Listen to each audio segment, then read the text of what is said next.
भक्ति वृंदावन छोड़ करके नारद जी की कथा में आ गई। और दोनों ही बच्चे भक्ति के, दोनों पुत्र भी नारद जी की कथा में पहुंच गए।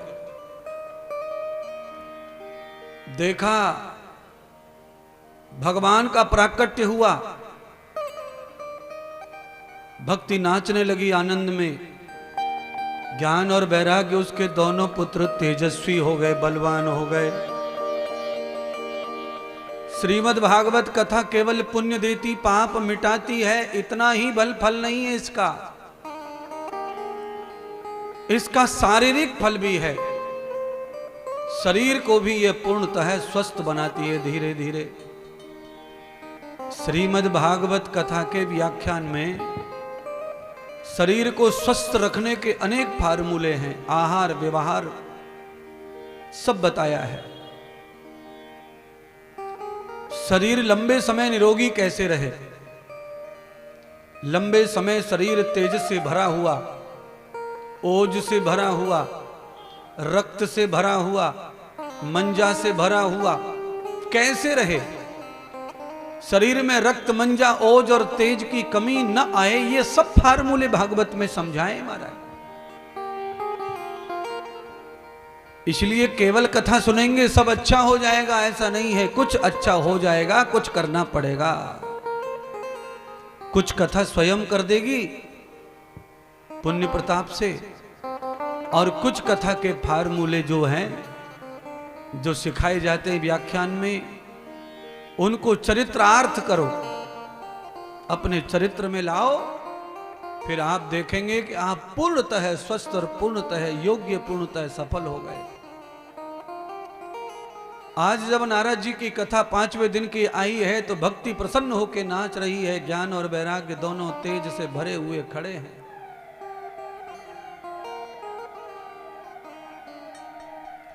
यदतिष्ठमाधां प्रद्योधय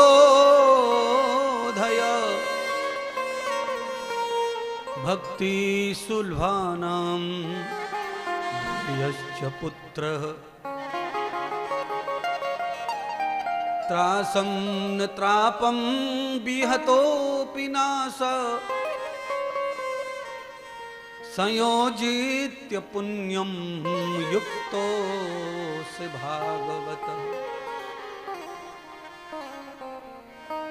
नारद जी ने श्रीमद् भागवत का निमित्त भक्ति को बनाया था, और अपने पिता ब्रह्मा जी को।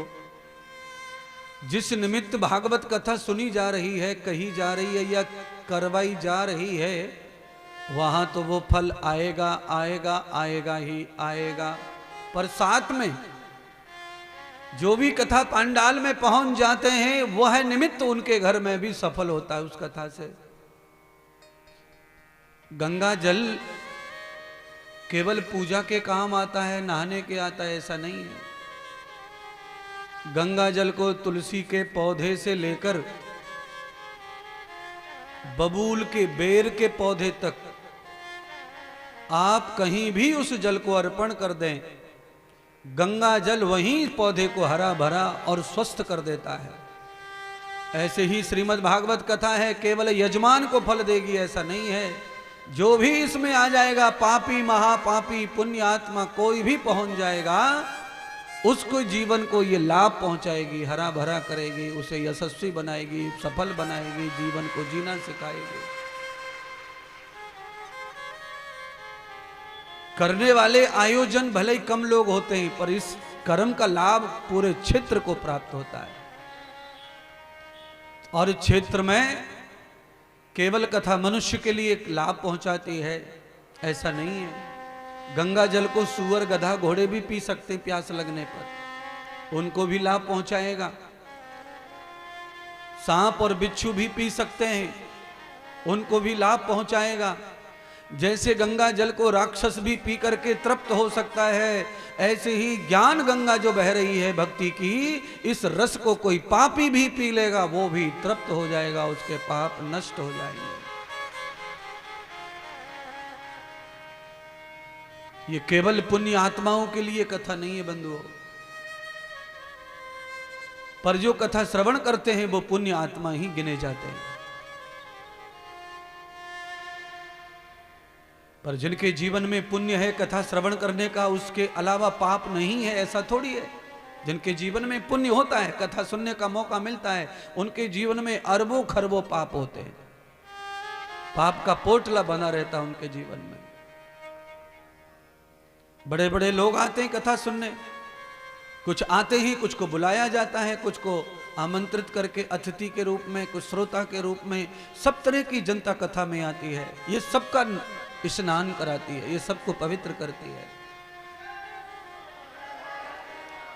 जिस भाव से, जिस लक्ष्य को लेकर कथा को करवाया जाए, श्रवण किया जाए, उस लक्ष्य का बहुत सारा हिस्सा फल के रूप में हमें प्राप्त हो जाता है कथा से।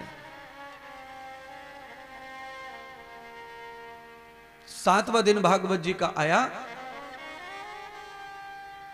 तो 7वें दिन देखा कि विमान में ब्रह्मा चढ़ के आए और वायुयान से फूलों की वर्षा कर रहे ब्रह्मा जी, नारद के ऊपर, सनत कुमारों के ऊपर। 7 दिन की कथा जैसे ही मुक्ति की सुनी परीक्षित की, भक्ति प्रसन्न हो गई, ज्ञान वैराग्य तेजस्वी हो गए और स्वयं ब्रह्मा प्रसन्न हो गए, उनकी समस्त चिंताएं समाप्त हो गई। देखिए, ब्रह्मा जी कोई कथा सुनने नहीं आए थे, ब्रह्मा जी के पुत्र नारद ने कथा की। ब्रह्मलोक में उसका फल पहुंच गया, पुण्य पहुंच गया। आप कहेंगे ये कैसा सूत्र है, ये कैसा सिद्धांत है कि कथा सहजाद नगर में, रामपुर की पावन धरती पर हो रही है और फल वहां बैकुंठ में, ब्रह्मलोक में पहुंच जाए। ये कैसे सफल और कैसे युक्त होता है, कैसे पहुंच सकता है? तो आप कल्पना करो, भूगोल की दृष्टि से सोचो, जैसे मानो कुल्लू मनाली में, कश्मीर में बर्फ बरसती है, बर्फ, तो जब वहां बर्फ बरसती है तो उसके 7वें 8वें दिन जो है तुम्हारे रामपुर में ठंड आ जाती है।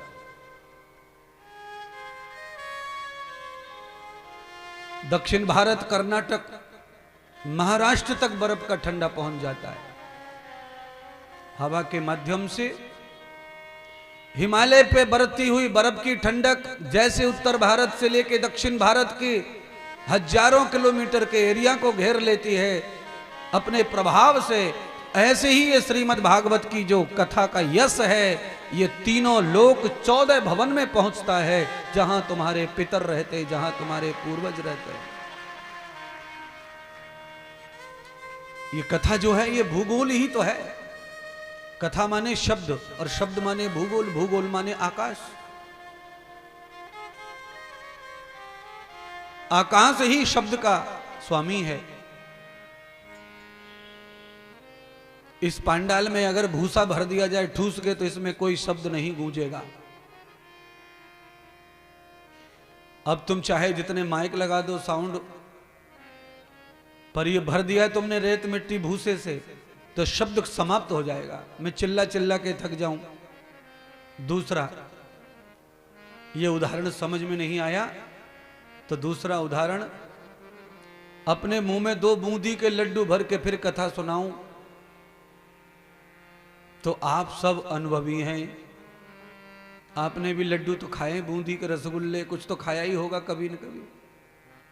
और आप जानते हैं कि मुंह में अगर लड्डू होता है, रसगुल्ला होता है, तो फिर बोलना असमर्थ हो जाता है, आवाज बाहर नहीं आती है, आदमी अशुद्ध हो जाता है बोलने में।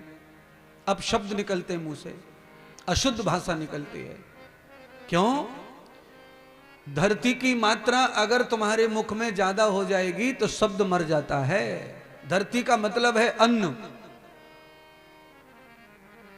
अगर आपने मुंह में धरती की मात्रा ज्यादा ले ली तो आकाश की मात्रा कम होगी, आवाज खत्म, शब्द खत्म। इसीलिए जो कथा है वो शब्द के रूप में ही पूजी जाती है। और पहले परमात्मा का अवतार, पहले ब्रह्म का अवतार भी शब्द के रूप में ही हुआ है सृष्टि पर। पहले ब्रह्म शब्द के रूप में सृष्टि में आया और उस शब्द ब्रह्म से ही सृष्टि का सृजन हुआ, अक्षर का सृजन हुआ, शब्द का सृजन हुआ, अर्थ का सृजन हुआ, ऋचा मंत्र का सृजन हुआ और वो शब्द है ओम।